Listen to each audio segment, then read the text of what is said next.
Order! Order! You are an incorrigible delinquent at times. Behave yourself, man! That we think is going to dominate the news agenda this week. We could pick Brexit every single week, frankly, but we try not to. But we have relented this week because this was supposed to be the week when Theresa May put her deal to the cabinet. Now, in theory, it might still be, but I have my doubts, as they say. It seems as though there are quite a few last-minute hitches surrounding the Northern Ireland backstop. Well, that doesn't come as a surprise to anybody. But there are reports tonight that there's also a hitch because the EU is demanding continued access to British waters for fisheries as part of the deal as well. Now, I don't know how true those reports are. We'll see if we can find out a little bit more.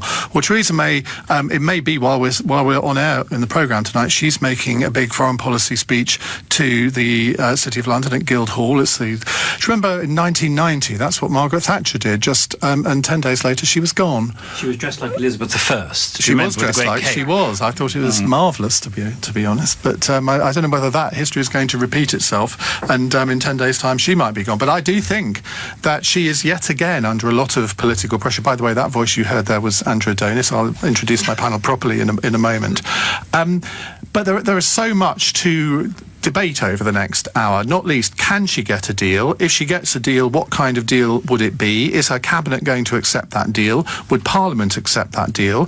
What happens if she doesn't get a deal? What happens if Parliament rejects the deal? So I don't know whether we're going to come to any firm conclusions by the end of this hour, but we'll have a bit of fun debating it anyway. But we also want to hear from you, 0345 6060 973.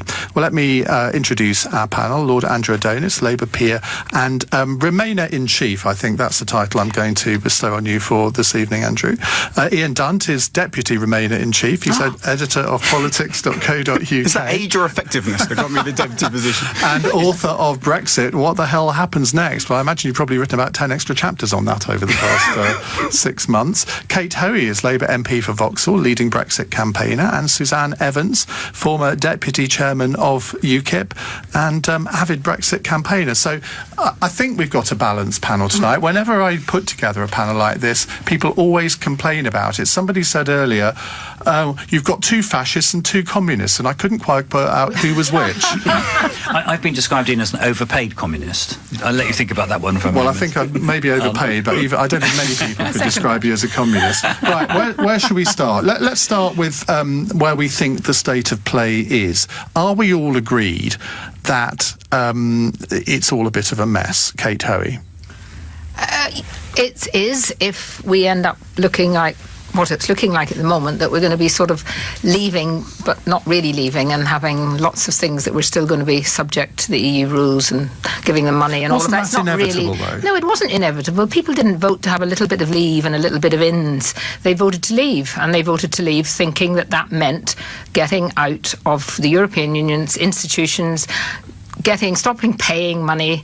Maybe they accepted they had to pay a little bit at the beginning to get out, but after that, not to be paying, not to have the Court of Justice, all the things. But what would you be willing to compromise on? Because in the end, we know there's going to have to be a compromise. So what is your red line, but what would you be willing to compromise on? I have 2 or 3 red lines, probably 3 or 4. We could be here all evening. Yeah, one, first of all, on the Northern Ireland issue, absolutely clear that Northern Ireland can't be treated any differently from the rest of the United Kingdom, and that there's not going to be any kind of division there.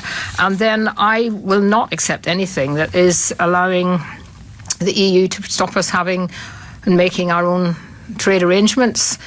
I will not accept the Court of Justice having control over any of our laws, and I will just about accept a very short transition period. But the idea that somehow we extend the transition period because we might find a solution, in inverted commas, to the Northern Ireland, Republic of Ireland border issue is just nonsense. Andrew, it's just a delaying mechanism. There's not much room for compromise there. Well, actually, I entirely agree with what Kate said. I think the whole thing is a shambles at the moment. What Theresa May has managed is the extraordinary feat of losing both sides.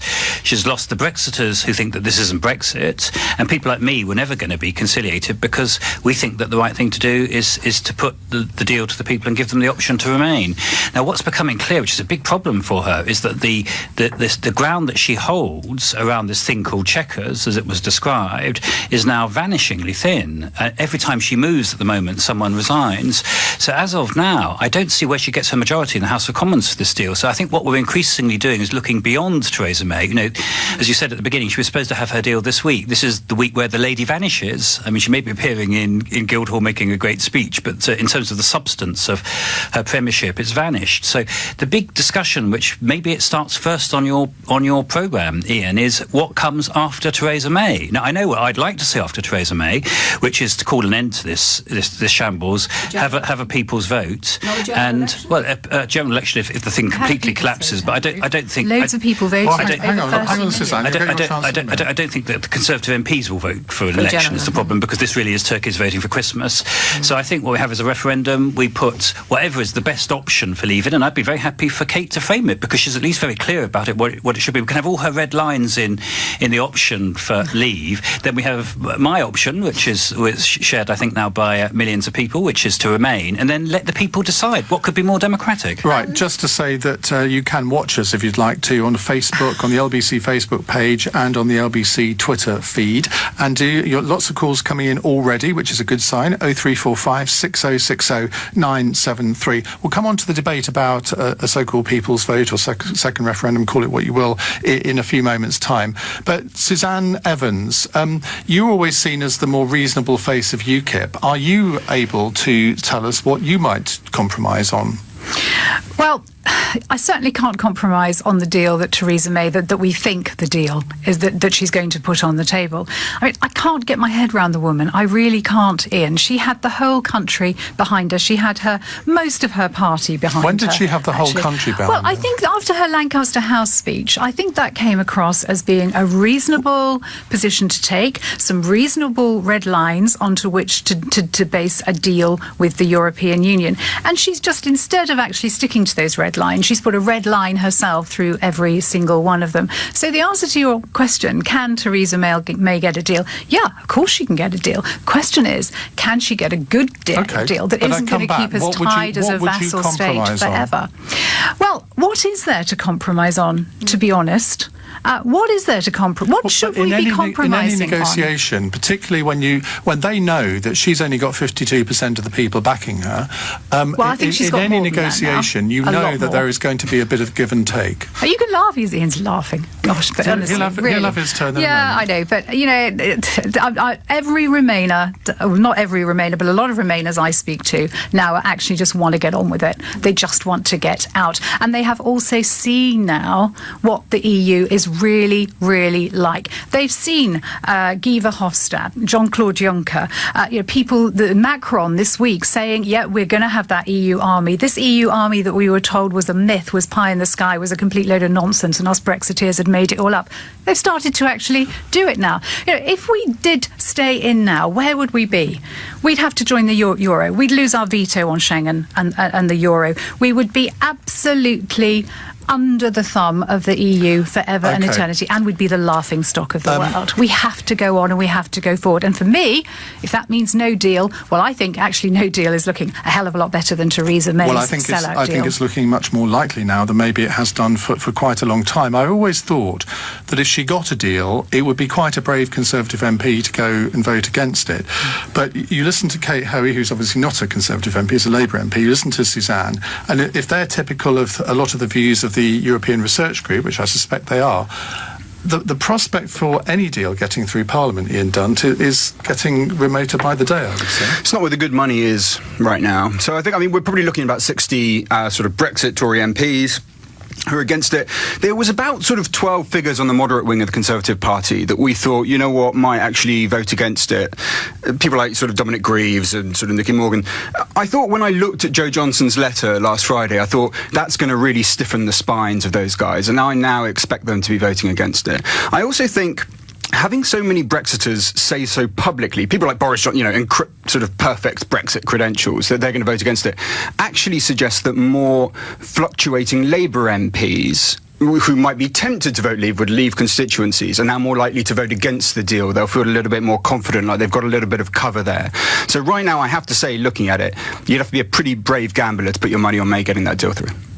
Okay, well, what if she doesn't? What if she can't do a deal? And, I mean, we're not going to know that necessarily even after the next few weeks, I suppose. It could drag on even past December. What are the consequences of that? I don't particularly want to dwell on, well, would she lose her job as Prime Minister? But let's stick to the future relationship with the EU. If she doesn't get a deal, Andrew Adonis, what happens then? Well, I think there should be the second referendum, the people's vote.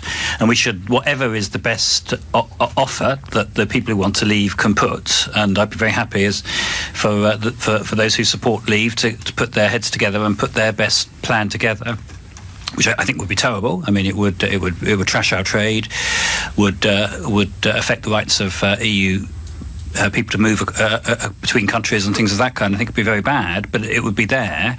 And then the alternative would be to stay in. And sorry, Andrew, I don't quite understand what you're saying. The Leave campaign actually put forward their vision for Brexit, and the people voted for it. Theresa May is screwing it up. Why should Leave have to then put their vision forward all over again to please you because you're a sore loser? Well, it's not a question of losing. The fact of the matter is we will have to make a decision as a country, and it looks as if it's not going to be possible for Parliament to reach that decision, because if why they should reject, Parliament have to reach a decision? The government will enact what they decide.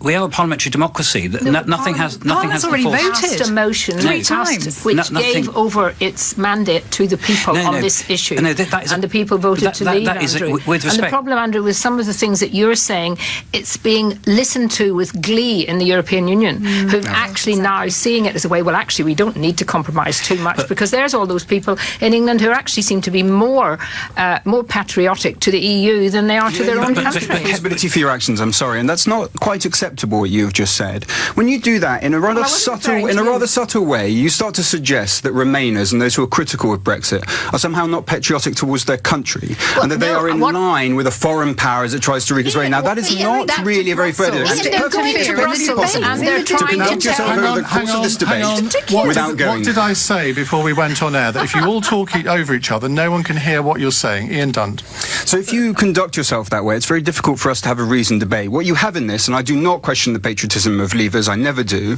is patriotic people who want to have a discussion about the future of their country, and starting to go, oh, well, you're in league with Brussels in order to undermine the will of the British people is frankly beneath you. Well, you do. They go over as much as possible to tell Michel Barnier that there's actually not, that the votes are changing, that people now want to remain instead of leaving. And if I was an EU negotiator, I'd be saying, this is great. Listen, they're coming over to us now. We don't need to worry anymore. We don't need to give anything. I really do feel that sometimes. Are you seriously suggesting, Kate, that people should not even talk to Michel Barnier? It should only be what's his name?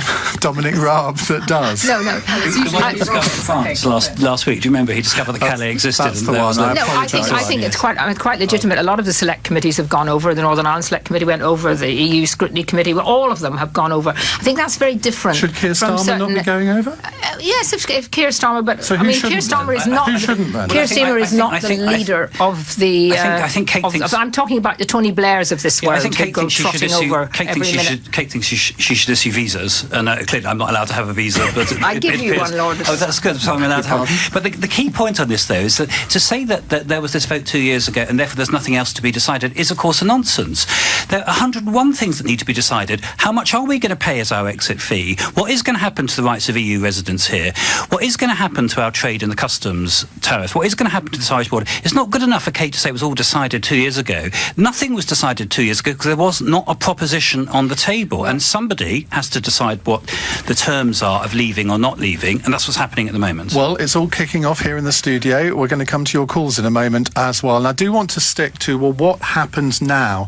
We can refight the referendum to our heart's content, but let's try and look to the future over the next 40 minutes. 0345 6060 973. If you just tuned in and wondered what on earth is going on in this studio, we are in the company of Andrew Adonis, Iain Dunt, Kate Hoey and Suzanne Evans. It's 18 minutes past 8. debate. With us for the next 40 minutes, Lord Andrew Adonis, Iain Dunt from politics.co.uk. His book is called Brexit, What the Hell Happens Next? Whoever thought up that book title deserves a bit of a bonus, I would have thought. Kate Hoey is Labour MP for Vauxhall, and Suzanne Evans, former Deputy Chairman of UKIP. I mentioned this whole issue of fisheries earlier on, and it was reported in the Telegraph, I think, on Friday, that European Union fishing fleets must be given wide-ranging access to British coastal waters as the price of agreeing an all-UK Brexit divorce deal. Senior EU diplomats have warned that any plan to grant the UK a temporary customs union to solve the Irish backstop problem must come with cast-iron guarantees that EU boats will be free to fish in UK waters. Well, Julian Lowestoft has a question, especially on that. June, what would you like to say? Oh, good evening, Iain. Hi. Good evening, everybody. Hi. Yes, I would. At the moment in time, the fishing industry feel like they're in the Roman times, standing in the arena, waiting to see up. If the thumb up, go up or down. Do they live or do they die? Will you guys on panel this evening, will you all of you, stand and protect our fishing industry and not let it be traded away again? Do you accept, though, June, that in the transitional period, if there is a deal, until the end of December 2021, the Common Fisheries Policy must apply? Well, no, definitely not, Iain, but we're going to have to put up with that. We'll try and survive through that. We're very, very good at surviving, as you well know, after the last 40 years. But I'm more interested in where everybody stands, especially one certain person there this evening, Lord Adonis. I hope that you can answer that first for me, please. How do you stand on that? Do you want our fisheries protected? We take full control of all our waters, the fish within it, get it back. We're not saying that we won't share some of it under our terms. What would you all say this evening? OK, Andrew? Well, my understanding of the issue that's causing a big dispute at the moment is that if we're going to have the right to sell our fish in Europe, and the great majority of our fish is sold into Europe, then what the European Union is saying is that the reciprocal obligation for that is that there must also be European Union access to our waters for other fishing fleets, and that if we don't want to give that right of access, then we shouldn't have the right to sell our fish. Now, this is, as I understand, the issue that's being debated at the moment, but it's a classic case of the problem of Brexiting without having thought it all through beforehand, because what Theresa May is arguing for is that we should have the right to sell all our fish into the European Union as if we were in the Common Fisheries Policy, but not give any access to our waters under those terms. I mean, to be fair to Theresa May, that's not what she's arguing. I think that's what the government has been arguing in this dispute about the terms of remaining in the customs union would be. But this is clearly one of the many issues that's making it very difficult for her to get a deal at the moment. Edward Heath, when he gave away our fishing waters, I think committed an act of treachery in this country. Well, maybe, but as I say, really let's do. look It was forward. one of the worst things. Our fishing waters were the jewel in our crown. A massive fishing industry that we had before we joined the European Union, now absolutely, completely fallen apart practically, and it will take some time to rebuild it. So, Gillian, I absolutely agree with you. June, I do beg your pardon, I misheard. So I agree with you 98%. However, I think there will be a period where we will need to rebuild our fishing fleet, and I don't see why in that time we shouldn't be able to give the EU boats licence to fish. But as you say, on our terms and in the way that we decide. But what about Andrew's point that if we want to sell our fish into European markets, then we have to give them access to our fishing waters? Well, that's nonsense. Absolute nonsense. If we want to sell our fish into non-EU markets, we don't have to give them access to our fishing waters. It's complete rubbish. It's just a complete red herring. No, it's not, because we do sell most of our fish into European markets. So it's not a question of whether we're allowed to sell it elsewhere. We're allowed to 60% of German fish imports come from British territorial waters. Yeah, exactly. So the point is, this is getting into the real world. It's not that we're not allowed to sell it. No one's stopping us selling it to other people, but we do. So it's our own fishermen who are going to be seriously disadvantaged by this. firstly, I again just wish you wouldn't use words like treachery. That is a really serious accusation to lay against anyone. You should be very careful when you use it. And to say that because someone came up with a policy on fishing that you didn't like, that they're treacherous towards their country, it's really quite unacceptable language, and it does you an injustice to use it in the first place. On the second point, it is absolutely, beg your pardon, you've already had your say, thank you.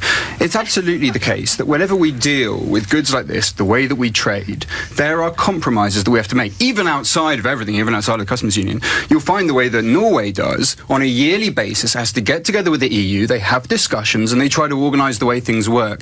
It is simply not a zero-sum game where, as if we're still in the 1600s, we get little flags and put them in the sea and go, this is our territory, if you come near it, we'll shoot you with our gunboats. That is simply not how it works. It involves compromise, it involves negotiation, and this would be a case in point. Well, I think you're being rather rude, suggesting that Brexiteers want to take up arms against foreign fishing fleets. So there you are. I think maybe you need to watch your language as well. I want to link it actually with the Northern Ireland situation here, because people may not know, and there's been hardly any publicity to it whatsoever, that back in 1964 the Republic of Ireland and Northern Ireland agreed that they could each fish in each other's waters. 2 years ago, there was a problem with mussels, and Irish fishermen then went to the court in Dublin, who then said that it was illegal for Northern Ireland fishermen to come into Republic of Ireland waters. It was called the Voisinage Agreement. The Irish government said, OK, well, we'll change the law. They then tried to change the law, and the fishing industry lobbied with the Irish MPs and said, no, you won't do this now, because this can be used as a tool in the Brexit negotiations. So we have a situation where the British government took the moral high ground, still allowed the Republic of Ireland fishermen to come into Northern Ireland waters, taking working there as if there'd been no change, but Northern Ireland fishermen are not allowed to go into the Republic of Ireland waters. So the people who've put up a hard border is actually the Irish government on this issue of fishing. And I would just say to June, I think this was one of those issues in that, although it wasn't affecting, millions of people in the referendum campaign, it was a really totemic issue. People wanted to get back control of fishing. It didn't mean that they were going to never ever discuss with other people about having some access. But this, if Theresa May sells out on this, then I really do think that we will have reneged so much. Let's go back to June to get a quick comeback from her. June, I think you represent fishermen in the east of England, don't you? Yes, what do you make of what you've heard? Well, the two ladies answered the question and the two gentlemen didn't. I asked if you... Well, they might not have answered it in the way that you would like, but they did answer the question. No. And that's like everything in life, isn't it? The coastal communities are suffering in this country. We've got a golden opportunity now to rejuvenate the coastal communities. Now, if any four of those, I know there was one lady who is definitely for it, can sit there and not understand that.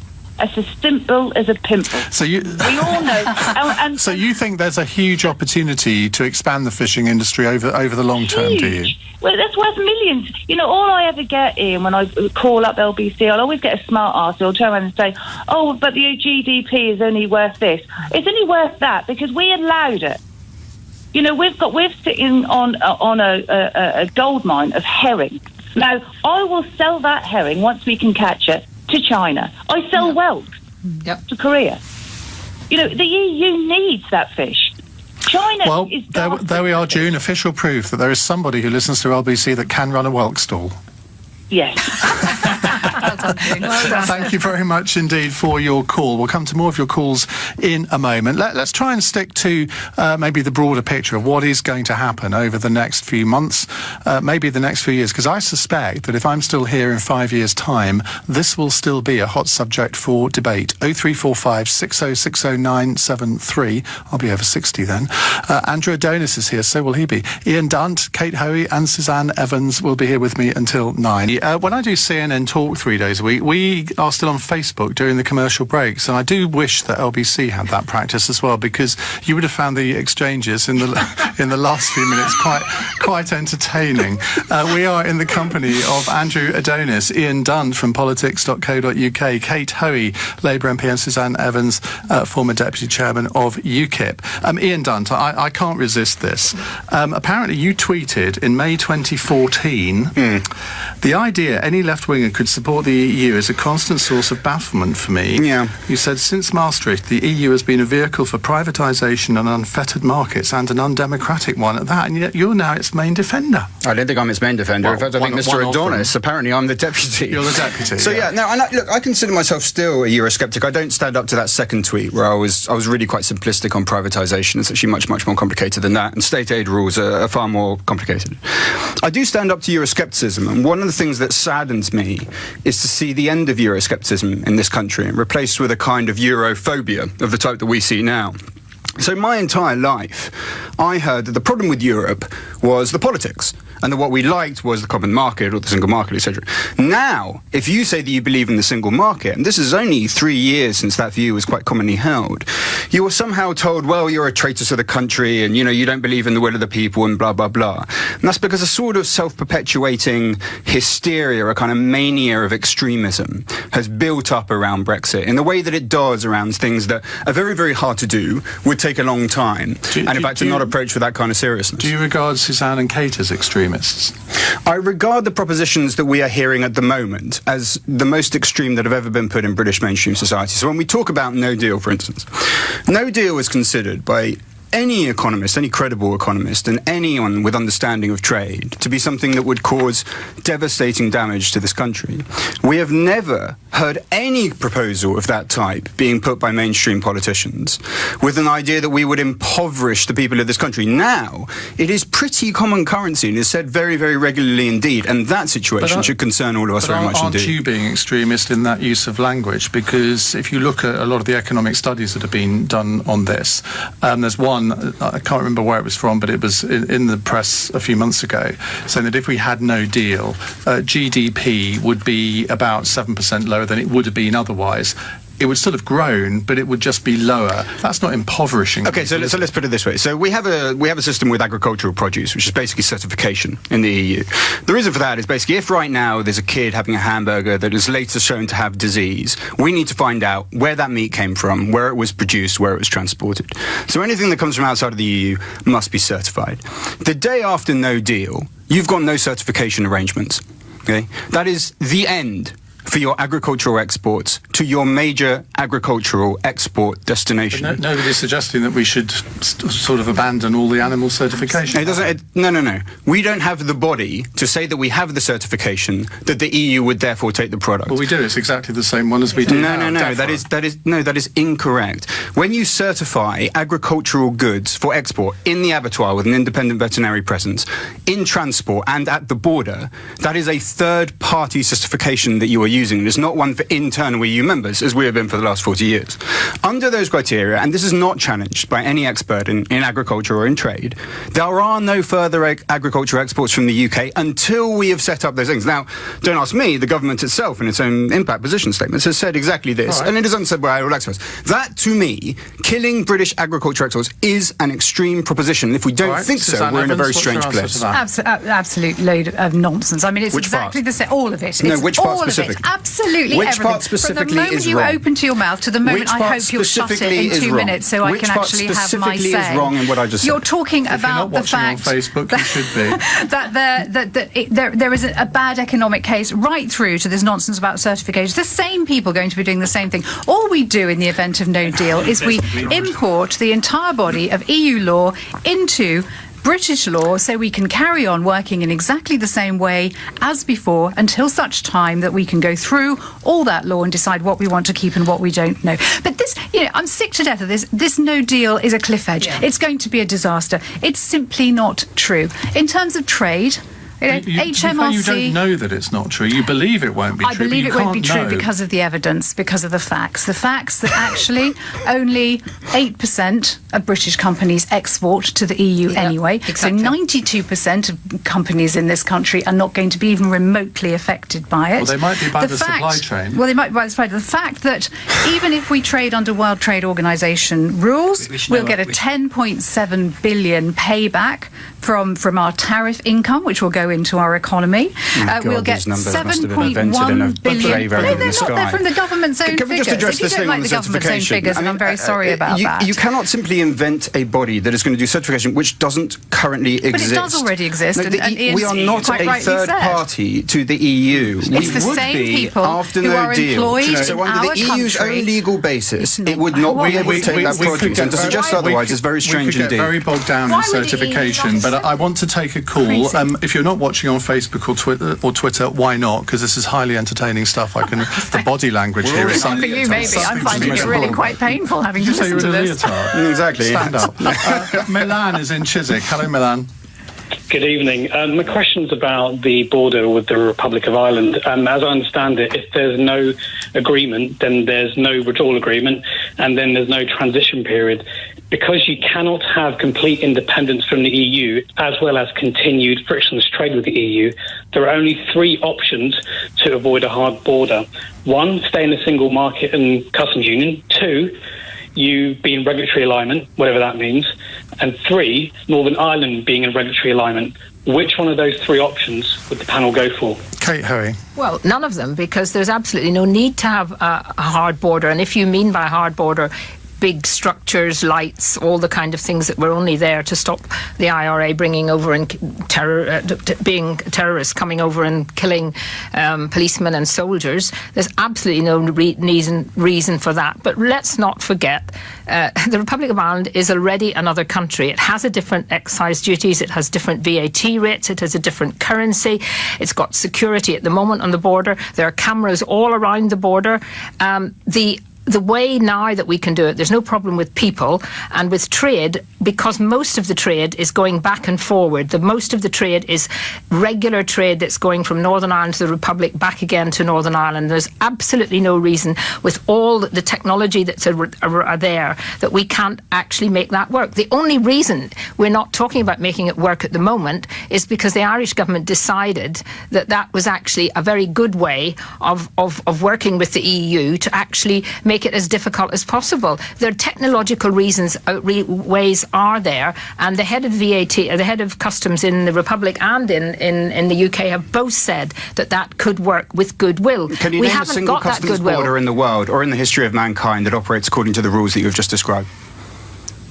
Which having no borders. A friction. Well, hang on. How do you think at the moment? No. Can you just name one? No, I'm not going to answer your question. I'm going to answer my own way. If you just name one, then I'll be convinced of your arguments forever. If you actually went to the border, Iain, you would see that quite often vehicles get stopped. They get stopped because there's been intelligence that some smuggling is going on. Smuggling takes place on in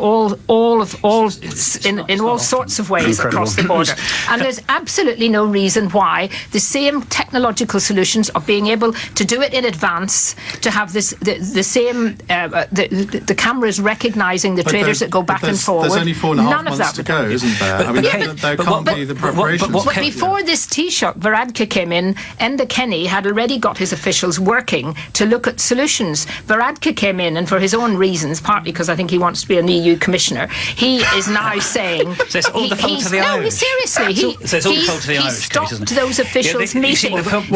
Andrew, that is true. He stopped the officials. He did do what Kate is saying. No, but let's be clear. The person who has raised the most serious alarms about the border isn't Varadkar. It's not European commissioners. It is the Chief Constable of the Police Service of Northern Ireland. Now you're going on a real red herring. No, this is not a red herring at all. Yes, it is a real red herring. He has said on the public record that the single biggest threat to a big increase in smuggling, which could then fund the paramilitaries, is a hard border in Ireland caused by the kind of Brexit what do you mean by hard border? And one that involves different customs regimes between the Republic of Ireland and Northern Ireland, of the kind that you're proposing. Customs regimes at the moment. Of nothing like the scale that you're proposing, Kate, because what you're proposing is to put the whole generality of goods into different customs regimes, whereas at the moment it's only a very small range of goods. It is a tiny amount overall in the terms of the EU, and if the EU were wanting to, they could make this very, very easy. Do you know better than the Chief Constable of the Police Service of Northern Ireland? I do know that the Belfast Agreement So you haven't answered the question. Belfast Agreement had no mention of the border in it whatsoever. Is the Chief and had Constable, no mention is the Chief of the EU. One mention of the EU in the Belfast Agreement. Why won't you answer the question, Kate? Is the Chief Constable of the Police Service of Northern Ireland wrong when he says there's a serious threat of smuggling and the consequences of smuggling if there's a hard Brexit and a harder border? Is he wrong? He has decided that he... Is he wrong? Is he wrong? I don't know whether he's wrong or not. Well, you should do. You're coming on this show and saying there isn't a problem. Well, so there isn't a problem. Well, in that case, you're saying he's wrong then. I think that he has chosen to make these kind of issues because there are a lot of people... Why is he... Is he in Varadkar's pocket too? No, but Is everybody smuggling goes on at the moment. Smuggling goes on at the moment. There is no more need for extra smuggling to go on or extra differences. We have to go to a break in a second, but I just want to hear from Milan. I can imagine which of our two participants so far you agree with, Milan. Iain Dunt and Andrew Lord Adonis. Well, Iain hasn't really spoken on the... Oh, no, you did a little bit. Not really. I was just going to say that if we imported hormone-injected beef from America and that went across the border into Europe, then that renders the single-pump market pointless. Mm-hmm. OK, Milan, thank you. I'll have to go to a break. We'll have a little brief remark from you, Suzanne and Iain, in a moment, and we'll come to another question as well. It's 8:46. Someone has come up with a brilliant argument on the fisheries point. This is Alan, who's emailed me to say, if France wants to sell us wine, will they have to grant our farmers access to their vineyards? We make perfectly good wine ourselves, I think. Well, we make very good wine. Indeed, it's more expensive than the French wine. Better champagne than the French champagne, I keep being told. Not that I drink. Right. Look, I'm going to... Suzanne and Iain, do you mind if we move on to another caller? Because I think we kind of had that argument between Kate and Andrew then. We've only got 10 minutes to go. Thomas is in Worthing. Thomas, what would you like to ask? Good evening. Firstly, we can't call it champagne, can we? It's called fizzy wine. It's called Essex wine, I believe, now. Right. I'd just like to ask the panel where they think our best trading opportunities lie globally after Brexit. I mean, the debate's always so focused on continued trade with Europe. What about the rest of the world? Suzanne Evans. Well, it's interesting. On the way here, I was actually reading an article in the Spectator magazine by Tony Abbott, the former Australian Prime Minister, who was saying that he was actually talking about... You need to get out more. I quite like reading the Spectator. Oh, gosh, I shouldn't advertise on LBC, but there you are. And, you know, I think Australia is clearly one big market. And, in fact, he was saying he can't quite understand why Theresa May has capitulated on just about every point, and we need to have a little bit more confidence in our country. You say it's one big market, but it's 1.7% of our trade. Because it's the other side of the road. Well, at the world. That's the why. other side of the road. The other side of the world. Worse at geography than I am. But I think it's quite interesting. I remember very clearly when the Brexit vote came through and Remain had predicted that the world was going to fall apart. In fact, the world started talking to us. And from memory, and forgive me if I've got this wrong, but I seem to remember that almost immediately after that vote, we had Singapore, India, Japan, all saying they were looking forward to doing a free trade deal with us. So the fact is, we have been hampered in our abilities. We've been squeezed, isolated as part of the European Union, unable to make our own trade deals. And one of the biggest arguments, I think, is that our economy can be stronger when we break out. We're already outperforming the European Union, and particularly the Eurozone, on so many indicators. Our growth is higher, our unemployment is lower, our inflation is lower. We've got higher output GDP from manufacturing since the vote. We are going to do much, much better outside of the EU than in it. And, of course, that's what they're really worried about. Iain Dunt, why did you laugh when Suzanne mentioned those countries that said they wanted to do a couple of reasons. So the first one is... didn't they? Well, Japan, by the way, wrote a very strongly worded letter to the British, I mean in Japanese terms, violently expressive letter to the British government saying, for years you invited our companies to come here as the beachhead towards Europe, the single market. We would urge you now not to leave the single market. They did that, I think, at the end of 2016, very, very early on.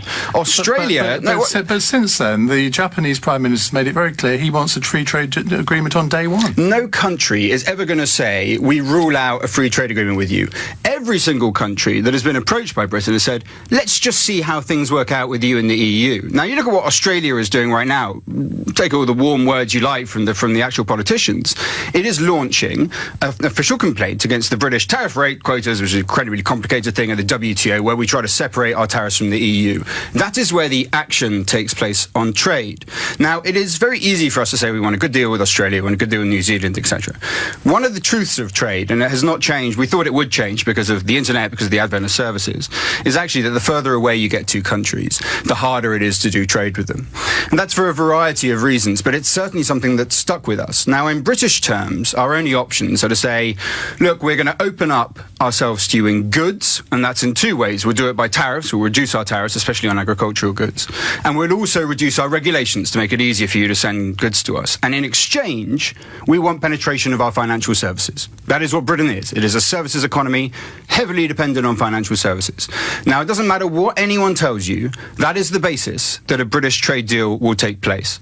Now, at the moment, if we're going to sign up to the EU rules on goods, that makes it very, very difficult for us to secure anything on services in the future, but it would be impossible for us anyway. I suspect, Kate, you'll probably agree with that. If we have regulatory alignment, that makes it more difficult. But what about Ian's point about the WTO, where we've had various countries, including Australia, but Russia as well, surprise, surprise, they're actually trying to sort of veto us doing what we want to do with the WTO. Except I don't think legally they can. I think there was certainly a statement made by Liam Fox which made it very clear that despite that, we could still be part of that from the beginning. Well, legally they certainly can. We can continue to trade anyway, but they legally can. That's what litigation is at the WTO, to be clear. Being able to reduce the tariffs on some of our developing countries, particularly those in the Commonwealth, where we can actually help them and help ourselves as well in terms of cheaper food. I mean, it's always amazed me that people on the left who want to stay in the EU have allowed that kind of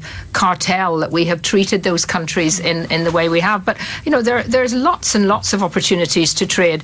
Most countries, until we actually leave, are obviously not going to sign anything. This idea that somehow, you know, Remainers say, well, we haven't signed any deals yet. We're not allowed Well, of course we're not allowed to until we actually leave. So the point is, though, that even friendly countries like Australia, who've made very clear that they want to do free trade deals with us, they are saying to us, and there's a point for you, Andrew, they're saying, well, if you stay in regulatory alignment with the EU, that's actually unattractive to us, and we don't want to do that. But let's go back to your caller. Your caller said, where are our big trade opportunities?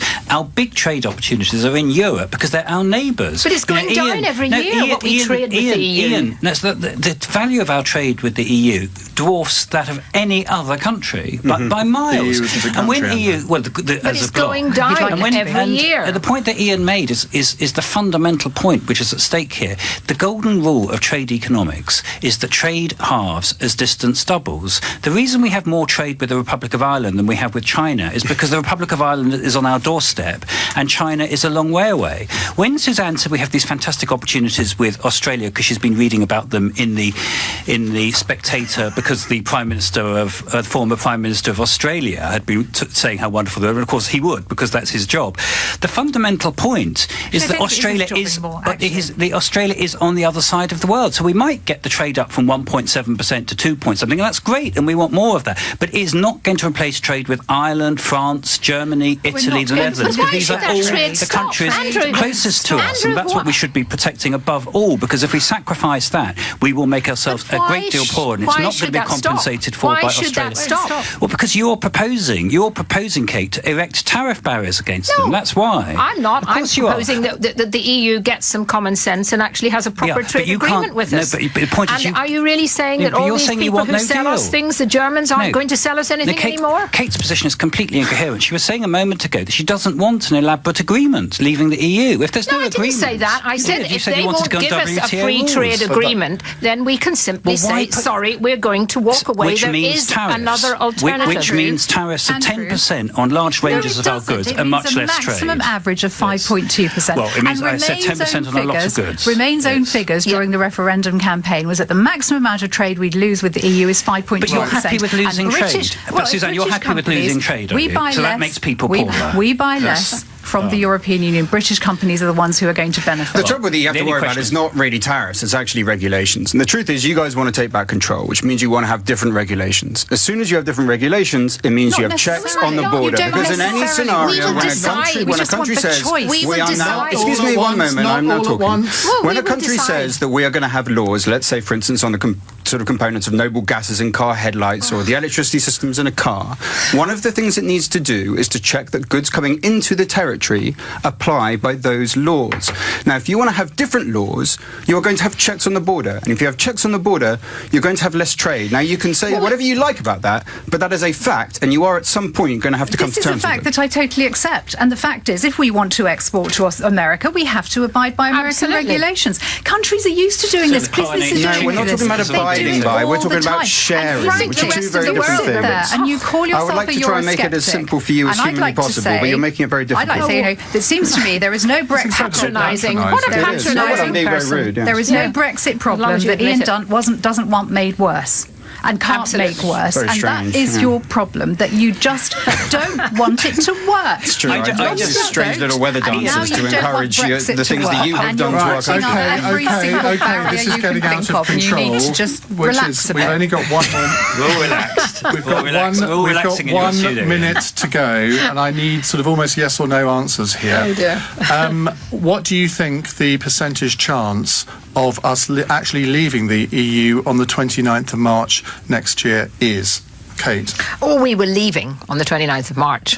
Whether we have a lot more to, whether we end up with leaving with things that are going to have to still be sorted out. But we will be leaving. We won't be putting up candidates in the European elections. There'll be a people's vote. We'll stay. Not before then, though. And we'll put... Well, there'll be a people's vote before we... Because we may extend... But we may extend the period. But we won't... There'll be a people's vote. We will not leave the EU, and we'll put this nightmare behind us. We will leave on the 29th of March. If we don't, it is the end of democracy in this country as we know it. There is no choice. And these two are laughing, but they do not know how angry people will be and what will happen. The chances of leaving the EU on 29th of March, I think, right now stand at about 65%. So you think we will leave 65%? I think it's more likely than not, but the chances of us, actually thinking again, that seem to me at the moment to be rising day by day. Somebody's just texted, what an inadequate chairman you are. Well, I'll tell you what, you come and heard cats better than I have over the last hour. We're giving you 100% vote of confidence. Thank you very much, Andrew Adonis. On that, we can agree.